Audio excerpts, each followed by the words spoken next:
ఇది చిత్తూరులో 782 ఎకరాల భూమి.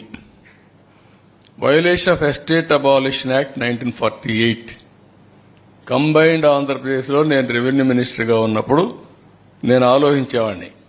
అప్పుడు అక్కడ ఒక ఏడీబీ రెడ్డి అని ఒక అతను ఉండేవాడు. సెటిల్మెంట్ ఆఫీస్ నెల్లూరులో ఒక ఆఫీస్ ఉండేది. ఆయన పని ఎవడికి భూమి కావాలో రాయిచ్చేవాడు.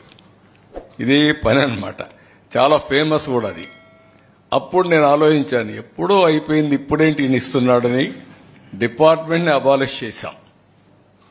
డిపార్ట్మెంట్ని అబాలిష్ చేసిన తర్వాత చట్టంలో ఉన్నా కూడా ఆ భూమి చెందవలసింది గవర్నమెంట్కి. మీకు హైదరాబాద్లో ఒకటి ఉంది, ఎవాక్యుయేషన్ ప్రాపర్టీ. ఎప్పుడో కొంతమంది కంట్రీ డివైడ్ అయినప్పుడు పాకిస్తాన్కి వెళ్ళిపోయారు. ఆ భూములు ఎవరికి రావాలి? గవర్నమెంట్కి రావాలి.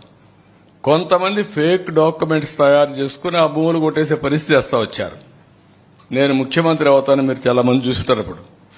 అప్పుడు బన్వర్లాల్ని ఒక ఐఏఎస్ ఆఫీసర్ని పెట్టా. అతను ఎక్కడ చూసినా ఒక బోర్డు పెట్టేవాడు, this land belongs to government, any trespass will be punished severely అని.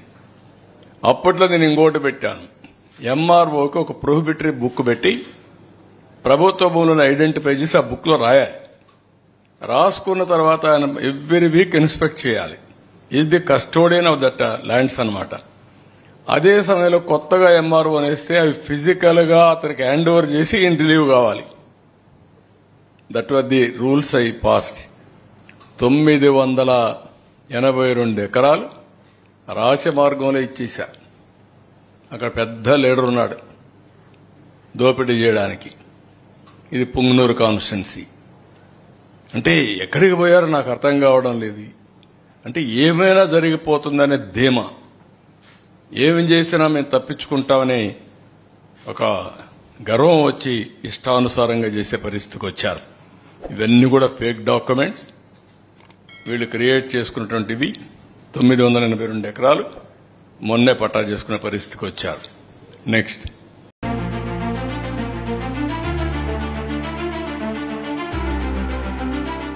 Like, share and subscribe to Rajaniti channel.